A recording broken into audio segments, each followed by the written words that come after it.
2 काली 3 गोरी प्रेग्नेंट बहू का नया साल।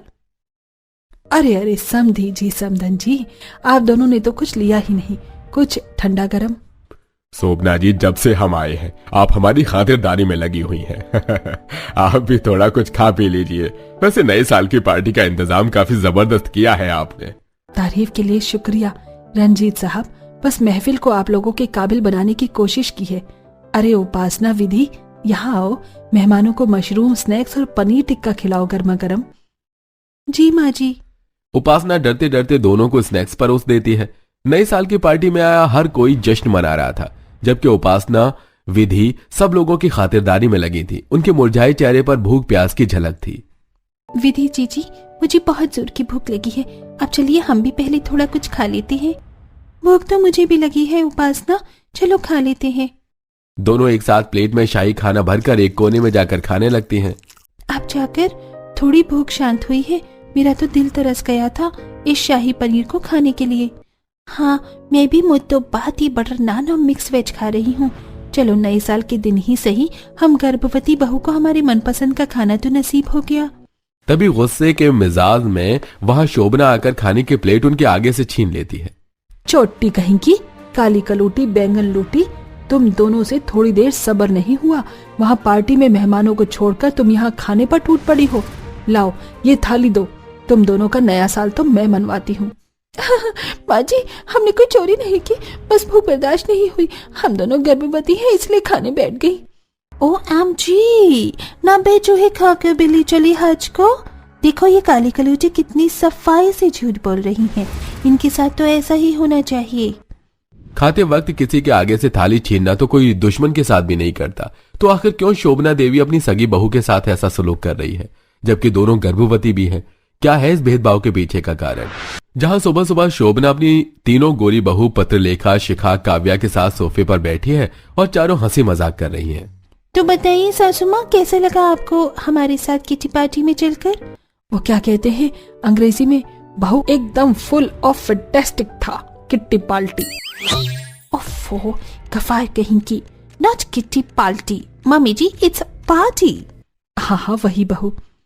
ओफ, आज हमारी काली देवरानी ने चाय में ज्यादा लेट नहीं लगा दिया, मेरा तो सर फटा जा रहा है। अरे बहू, तुम तीनों पेट से हो, तुम्हें तो सुबह के 6-7 बजे तक ही नाश्ता कर लेना चाहिए। ठहरो जरा, अभी मैं इन दोनों की खैर खबर लेकर आती हूँ। ये दोनों काली कलोटन चाय बना रही है कि बीरबल की खिचड़ी। हाँ। शोभना भड़कते हुए किचन में जाती है। पीछे से तीनों गोरी घमंडी प्रेग्नेंट बहुएं खुश होती हैं।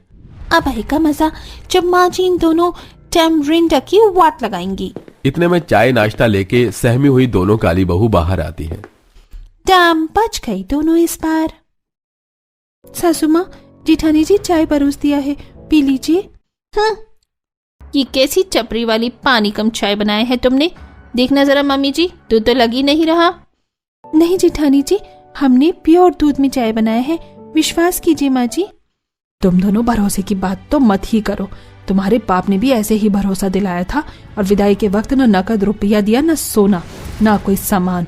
ये तो तुम दोनों काली बहू की तकदीर है जो तुम्हें मेरा घर मिल गया, वरना कहीं और बसेरा नहीं होता। जरूर यही दूध कटक गई होंगी। शोभना के ताने दोनों के दिल पर नासूर की तरह लगते हैं।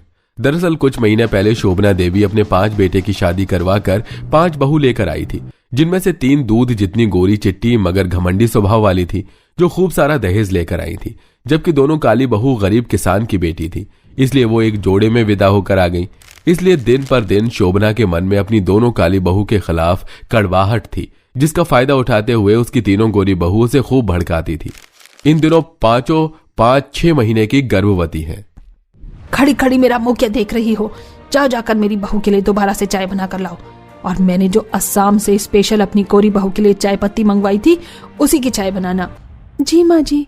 दोनों बहुएं दुखी दिल से रसोई में जाती हैं, जहां उपासना रोने लगती है। जी माँ जी हमारे साथ ही इतना भेदभाव क्यों करती हैं? इसलिए कि हम काली गरीब हैं, इसीलिए हमारी कोई कदर नहीं। हम भी तो गर्भवती हैं, फिर भी ठंड के मौसम में काम करती हैं।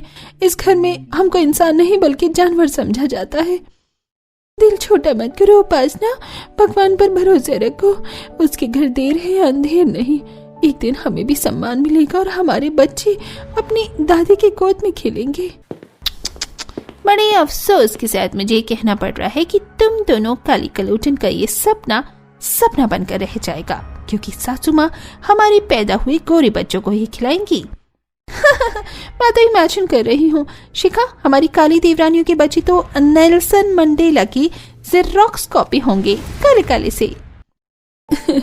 किसी के रंग रूप का इतना मजाक मत बनाइए जेठानी जी, ईश्वर देना जानता है तो छीनना भी। भगवान न करे कि अगर आप तीनों में से किसी के बच्चे काले हो गए तो आप क्या उसे फेंक देंगी या अपने सीने से लगाएंगी? ये सुनकर गुस्से में लाल पीली होकर पत्रलेखा उपासना पर हाथ उठा देती है। यू दो कौड़ी की काली, मेरे बच्चे को बतवा देती है, तेरी जुबान खींच लूंगी हलक से। अरे क्या हो गया पत्रलेखा बहू, ऐसी हालत में गुस्सा नहीं करती, चल आजा। तुम दोनों को तो मैं देख लूंगी, जस्ट वेट एंड वॉच। इसी तरह से दिसंबर का महीना अंतिम शुरू हो जाता है। अब काली बहुओं को 7वां 8वां महीना चढ़ जाता है। मामी जी, नया साल आने वाला है तो मैं सोच रही हूँ अपने ससुराल में छोटी मोटी पार्टी ऑर्गेनाइज कर ले और थोड़ी शॉपिंग भी कर ले अपने और अपने होने वाले बच्चों के लिए। अरे अरे क्यों नहीं मेरी बहुओं, जरूर। तुम तीनों की खुशी के लिए मैं घर में पार्टी रखूंगी। ये लो लॉकर की चाबी, जाओ पैसे ले लो बाकी। इतने में दोनों काली बहू भी उम्मीद लगाकर कहती हैं, माँ जी अगर आपकी इजाजत हो तो हम दोनों भी थोड़ी खरीदारी कर लेते। सर्दी की हमारे पास शॉल स्वेटर भी नहीं है, आगे और ठंड पड़ने वाली है। अरे मगर तुम दोनों पर जब कुछ अच्छा लगेगा ही नहीं तो क्या फायदा बेफजूल का खर्चा करने का। हमारे पास कुछ पुराने स्वेटर पड़े हैं, हल्का फुल्का चूहे ने कुतर दिया है, उससे काम चला लेना। अपनी गोरी प्रेग्नेंट बहू के ऐसा बोलने के बाद भी शोभना अपनी दोनों काली बहू के हक में एक शब्द नहीं बोलती, जिससे उन दोनों को बहुत दुख पहुंचता है। दोनों ठंडे पानी से पूरे घर को साफ सुथरा करती हैं, जबकि तीनों गोरी प्रेग्नेंट बहू स्टैंडर्ड मॉल से नए साल की शॉपिंग करके घर आती है। नए साल वाला दिन भी आ जाता है। शोभना अपनी तीनों प्रेग्नेंट गोरी बहुओं को पास बुलाती है। काफिया बहू, पत्रलेखा बहू, शिखा बहू, ये लो तुम तीनों का नए साल का तोहफा। ये हमारे पुश्तैनी सोने के जेवर हैं और ये कांजीवरम की साड़ी खास मैंने तुम्हारे लिए खरीदी है। आज पार्टी में यही पहनना, ये चटक रंग तुम सब पर खिलेगा। आखिर मेरी तीनों बहू हूर की परी हैं। नए साल के तोहफे में सोने के कीमती गहने पाकर तीनों गोरी प्रेग्नेंट बहू घमंड से बोलती हैं, थैंक यू मम्मी जी इस खूबसूरत गोल्ड ज्वेलरी के लिए। हैप्पी न्यू ईयर माँ जी। वैसे सासू माँ, आप हमारी कई देवरानी को कुछ दे भी नहीं रही हैं। अरे इन काली मैया की तो शक्ल सूरत भी नहीं, ये क्या करेंगे सोना पहनकर। चलो जाकर तुम दोनों दावत की तैयारी करो। दोनों अपमान के घूंट पीकर दावत का खाना बनाने लगती हैं। उनके चेहरे पर कोई खुशी नहीं थी। कभी सपने में भी नहीं सोचा था कि ससुराल में हमारा पहला नया साल इतने फीके तरीके से गुजरेगा जीजी। इतने में तीनों गोरी प्रेग्नेंट बहू आकर उन दोनों पर दामन चलाने लगती हैं। Hey you black tea 1 and number 2, आज न्यू ईयर पार्टी में हमारे पेरेंट्स आने वाले हैं। मेक श्योर सारा अरेंजमेंट अच्छे से करना, समझी ना? जी जी जी ठानी जी, सब हो जाएगा, आप चिंता मत कीजिए। बेचारी दोनों भूखी प्यासी लगकर पार्टी का सब कुछ बनाती हैं और मेहमानों के सामने पेश करती हैं। मगर 8वें महीने के चलते दोनों को जब भूख बर्दाश्त नहीं होती तो भूख से मचलकर दोनों खाने बैठ जाती हैं। क्या शोभना को अपनी काली गर्भवती बहुओं की कदर हो पाएगी? चलो मेरी प्यारी गोरी बहुओं, चलकर नए साल का केक काटते हैं। तुम्हारे माता पिता इंतजार कर रहे होंगे। अपनी दोनों काली गर्भवती बहू को रोता छोड़कर शोभना तीनों गोरी बहू को केक काटकर खिलाती है।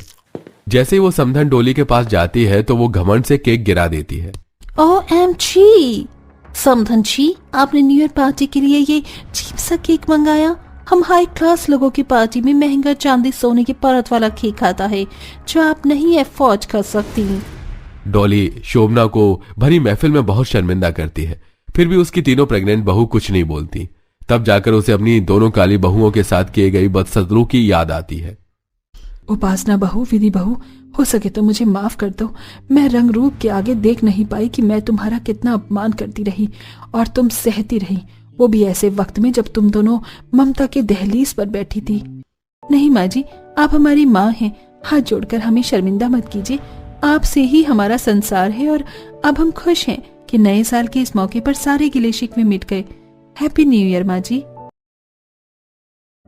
अरे यशोदा बहन, कहाँ हो? देखो मैं लड़की वालों को लेकर आया हूँ। बाहर से देखने में ऐसा क्यों लग रहा है जैसे ये लोग बहुत गरीब हैं? अरे नहीं बहन जी नहीं, ये लोग गरीब नहीं हैं, बिल्कुल ठीक है। आपकी बेटी यहाँ राज करेगी, राज। पंडित के इतना कहने पर उषा और दुर्गेश थोड़ा सोच में पड़ जाते हैं, क्योंकि यशोदा बहन का घर बाहर से तो बहुत ही पुराने जमाने और थोड़ा टूटा फूटा लग रहा था, जैसे किसी गरीब का घर हो। वहीं दूसरी तरफ पंडित की आवाज सुनकर यशोदा अपने घर का दरवाजा खोलकर बाहर आती है। अरे पंडित जी, आप आए हो? लगता है मेरे बेटे के लिए रिश्ता लेकर आए हो। आ जाओ, अंदर आ जाओ। दरवाजे पर क्यों खड़े हो? हाँ हाँ, आते हैं आते हैं। घर अंदर से तो बिल्कुल पुराने जमाने के जैसा था, मानो जैसे वही पुराना फर्नीचर जो थोड़ा बहुत टूटा फूटा था। पुराने जमाने जैसी अलमारी, सब कुछ ऐसा जैसे गरीब लोगों के पास हो। मेरी बेटी यहाँ कैसे खुश रहेगी? यहाँ तो कुछ भी आज की आधुनिक दुनिया के जैसा नहीं है। उषा धीरे से अपने पति दुर्गेश से कहती है। अरे भाई, मुझे यहाँ ठंड लग रही है, और फिर देखो जरा, इनकी तो रजाई बिस्तर भी फटे पुराने हैं। यहाँ हमारी बेटी ठीक से नहीं रह पाएगी। आप लोग बैठो जरा, मैं चाय नाश्ता लेकर आती हूँ। यशोदा के इतना बोलते ही उषा और दुर्गेश खड़े हो जाते हैं। नहीं बहन जी, हमें कुछ काम याद आ गया है, हम उसे काम के चलते जा रहे हैं, फिर कभी आएंगे। हाँ बहन जी, चलते हैं। अरे भाई, इतनी जल्दी भी क्या है? मेरे बेटे को तो देख लो पहले। आपका घर देख लिया, समझो बेटा देख लिया, बस अब चलते हैं। ऐसा कहकर उषा वहां से चली जाती है। उषा को यह लगता है कि यशोदा और उसका परिवार बहुत गरीब है और उनके घर में उनकी बेटी सुख से नहीं जी पाएगी। इसी के चलते उनके जाने के बाद पंडित यशोदा बहन से कहता है। यशोदा बहन, मैंने तुम्हें कितनी बार कहा है कि अपने घर की मरम्मत करवा लो, लेकिन तुम हो कि सुनती ही नहीं हो। ऐसे रिश्ता कैसे होगा? अरे अभी क्या जरूरत है मरम्मत कराने की घर की? सब कुछ तो बढ़िया है, ठीक है। जब तक गाड़ी चल रही है चला रहे हैं, जब पैसा लगाने की जरूरत लगेगी तब देखी जाएगी। बाकी तो आप सब जानते ही हो पंडित जी। ये सुनकर पंडित भी चला जाता है। कई रिश्ते आने के बाद भी लोग घर के बाहर से ही चले जाते हैं। बहुत मुश्किलों से यशोदा को अपने बेटे के लिए एक रिश्ता मिलता है। अपने बेटे की शादी में कोई तैयारी या किसी चीज की कमी नहीं छोड़ूंगी, बहुत अच्छे से शादी करूंगी।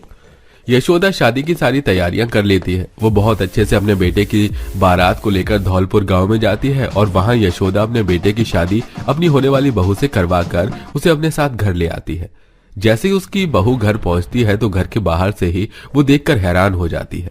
हे भगवान, क्या यही मेरा ससुराल है? घर के बाहर से ही पता चल रहा है कि कितने गरीब लोग हैं। मनीषा बहुत हैरान थी और वो मन में सोच रही थी कि अब आगे क्या होगा इतने गरीब परिवार में आने के बाद। चलो बहू, घर के अंदर चलो, इसे अपना ही घर समझो। आज से तुम हमारी बहू हो, बहू। यशोदा के कहने पर मनीषा घर के अंदर आ जाती है। वो देखती है कि घर के अंदर बहुत पुराना सामान रखा होता है जो थोड़ा टूटा फूटा भी होता है। ये कहाँ शादी कर दी मेरे पिताजी ने मेरी? अब क्या मुझे सदा जिंदगी भर ऐसी गरीबी देखनी होगी? बहू, लगता है कुछ सोच रही हो या फिर थक गई हो। एक काम करो, तुम थोड़ी देर आराम कर लो, उसके बाद तुम्हारी शादी की रस्में शुरू करते हैं। अपनी सास के कहे अनुसार मनीषा थोड़ा सा आराम कर लेती है। कुछ देर बाद ही यशोदा गांव की कुछ औरतों को घर पर बुला लेती है जो उसकी रिश्तेदारी में थी। तुम सभी यहाँ बैठो, मैं बहू को लेकर आती हूँ। पहले उसकी मुंह दिखाई की रस्म करेंगे, उसके बाद उसकी पहली रसोई की रस्म होगी। यशोदा के कहने पर सभी औरतें घर में बैठ जाती हैं। सभी को ठंड लग रही होती है। सभी फटे पुराने रजाई बिस्तर देखकर आपस में बातें करती हैं। बेचारी यशोदा बहन, देखो जरा कितनी गरीब है। बेचारी कितनी गरीबी में जी रही है। इनके पास तो रजाई बिस्तर भी नहीं है। ठंड से बचने के लिए हम लोगों को इन गरीब लोगों की थोड़ी सी मदद करनी चाहिए। हाँ बहन, तुम बिल्कुल सही कह रही हो। लगता है हमारे गांव में सबसे गरीब यही लोग हैं। बाहर से तो ऐसा लगता है कि बरसात में पानी भी अंदर टपकता होगा, और अब तो ठंड में ठंडी ठंडी बारिश भी होगी। हाँ, लेकिन देखो ना, कितनी अजीब बात है। इतनी गरीबी के चलते कभी यशोदा बहन को किसी के आगे हाथ फैलाते हुए नहीं देखा। लगता है उसूलों की बड़ी पक्की है यशोदा बहन। सावित्री इतना कह ही रही थी कि यशोदा अपनी बहू को सभी के सामने घूंघट के साथ लेकर आती है। वो एक टूटी सी चेयर पर उसे बिठा देती है। चलो अब बहू की मुंह दिखाई की रस्म शुरू करते हैं। इस दिन का तो मैं ना जाने कब से इंतजार कर रही थी। यशोदा के इतना कहते ही एक के बाद एक औरत मनीषा का मुंह दिखाई के लिए आगे बढ़ती है। उनके पास जितना बन पड़ता है वो उसे उतना शगुन दे देती है। चलो गरीबी की तो पता नहीं, लेकिन यशोदा बहन की किस्मत बहू के मामले में तो अच्छी है। कितनी सुंदर बहू मिली है यशोदा बहन को। ये ले बहू, ये पैसे तेरे आके किसी चीज में काम आ जाएंगे। सभी औरतें जब मुंह दिखाई की रस्म पूरी कर देती हैं तो आखिर में यशोदा रह जाती है। अरे यशोदा बहन, तुम भी तो अपनी बहू की मुंह दिखाई की रस्म पूरी करो। हाँ बहन, हाँ मैं भी करूंगी अपनी बहू की मुंह दिखाई। रुको जरा। यशोदा अपनी चाबी लेती है और अलमारी की तरफ जाने लगती है। औरतें उसे अलमारी की तरफ जाते हुए देख हंसने लगती हैं। देखो ना, यशोदा बहन अलमारी की तरफ तो ऐसे जा रही है जैसे खजाने निकालने जा रही हो। सही बोल रही हो, लग रहा है 50 आने निकाल कर लाने वाली है। ये सब सुनकर मनीषा को बहुत बुरा लगता है। कितनी करीब ससुराल में आकर फंस गई हूँ मैं। काश मेरी किसी अमीर परिवार में शादी होती, जहाँ अमीर घर होता, बहुत सुंदर और बहुत बढ़िया। लेकिन अचानक से ये क्या हुआ? जैसे यशोदा बहन ने अपनी टूटी फूटी अलमारी खोली, उसके अंदर से सोना, हीरे, जवाहरात चमकने लगे, जिनमें से बहुत सुंदर सा नेकलेस निकालकर यशोदा अपनी बहू की मुंह दिखाई के लिए लेकर आती है। बहू, ये लो तुम्हारी मुंह दिखाई के लिए नेकलेस। डायमंड का नेकलेस? लेकिन मेरी गरीब सास के पास ही डायमंड का नेकलेस आया कहाँ से? बाहर से देखने में तो घर बिल्कुल गरीब की झोपड़ी की तरह लग रहा था, लेकिन इस गरीब की झोपड़ी के अंदर शाही सोने हीरे का खजाना कहाँ से निकल आया? डायमंड का नेकलेस देखते ही सभी की आंखें चकाचौंध हो जाती हैं। ओ माँ, डायमंड का नेकलेस! यशोदा बहन के घर में इतना सारा सोना चांदी, ये सब कहाँ से आया? यशोदा बहन, तुम्हारा घर दिखने में तो झोपड़ी है, लेकिन झोपड़ी के अंदर सोना कहाँ से निकल आया? अरे भाई, ये भी कोई बात है? मेरा बेटा नौकरी करता है, पैसा कमाता है, मैंने खुद ये सब जोड़ा है। यशोदा के इतना कहते ही सभी औरतें एक दूसरे की तरफ देखने लगती हैं। अच्छा बहू, मुंह दिखाई की रस्म तो हो गई, अब बची तुम्हारी रसोई की रस्म। जाओ अपनी पहली रसोई की रस्म में सभी के लिए कुछ मीठा बना कर लाओ। जी माँ जी, अभी लाती हूँ। मनीषा रसोई में जाती है तो वो देखती है कि रसोई भी बहुत पुराने जमाने की है और आधुनिक चीज तो इसमें बिल्कुल भी नहीं है। लेकिन राशन की बात की जाए तो चारों तरफ खाने की हर एक चीज रखी होती है। तरह तरह के अचार, बढ़िया बढ़िया मसाले और रसोई का हर एक डिब्बा ऊपर तक भरा होता है। बाहर से झोपड़ी और अंदर से सोने का शाही ससुराल। वाह, ऐसा ससुराल तो मैंने कभी देखा ही नहीं होगा। मनीषा ऐसा सोचकर चूल्हा जलाती है और उसके ऊपर मीठे में सभी के लिए केसर की खीर बनाकर लाती है। सभी केसर की खीर खाकर औरतें बहुत खुश होती हैं। देखा बहन, आज तक हमने यशोदा बहन की बाहर से झोपड़ी देखी थी, लेकिन आज पहली बार हमने यशोदा बहन के घर के अंदर सोने का घर देखा है। हाँ बहन, तुम बिल्कुल सही कह रही हो। बाहर से झोपड़ी, अंदर से सोने का घर। लगता है बहुत मुश्किल से जोड़ा है यशोदा बहन ने। मेरे घर में खर्च करने वाला है ही कौन? मैं और मेरा बेटा। मेरे पति को कुछ समय पहले ही गुजर गए थे। मुझे किसी चीज का शौक नहीं, इसीलिए मैंने अपनी बहू के लिए पाई पाई जोड़ी। अब मेरी बहू आ गई है खर्च करने के लिए, वो जितना चाहे उतना खर्च करे। इतना बोलकर यशोदा खीर खाती है और बहुत खुश हो जाती है। अरे हाँ, अपनी बहू को पहली रसोई की रस्म में भी तो नेक देना होगा। इतना कहते ही यशोदा टूटे फूटे सोफे के गद्दे को उठाती है। उसके नीचे खूब सारे नोट रखे होते हैं। उनमें से कुछ नोट निकालकर वो अपनी बहू की गोदी में रखती है। ये लो बहू, रसोई की रस्म करने के लिए तुम्हारा नेक। बहुत स्वादिष्ट खीर बनाई है तुमने। ये देखते ही मनीषा जोर जोर से हंसने लगती है। दिखने में टूटा फूटा सोफा, लेकिन पैसों से भरा हुआ मेरा ससुराल। बाहर से झोपड़ी जैसा, लेकिन अंदर से सही सोने का ससुराल। माँ जी, जब आपके पास इतना सारा पैसा है, सोना है, सब कुछ है, तो आपने इस घर को ऐसा क्यों बनाया हुआ है? बहू, मुझे तो ऐसे ही घर में गुजारा करने की आदत थी, इसीलिए किसी चीज की कमी लगी ही नहीं। अब तुम आ गई हो तो सब कुछ अपने हिसाब से कर लेना, मुझे कोई दिक्कत नहीं है। जैसा तुम चाहोगी इस घर में वैसा सब कुछ हो जाएगा। इस तरह सभी औरतें भी हैरानी के साथ वहां से चली जाती हैं। लेकिन अब यशोदा की बहू के आने के बाद उनका बाहर से दिखने वाला झोपड़ी जैसा घर पूरा बदल जाता है। वो पूरे घर को अच्छे से मॉडिफाई करवाती हैं और अपने रहने के हिसाब की सुविधा भी करवा लेती हैं, जिसके चलते वो अब अपने ससुराल में खुशी खुशी रहने लगती हैं।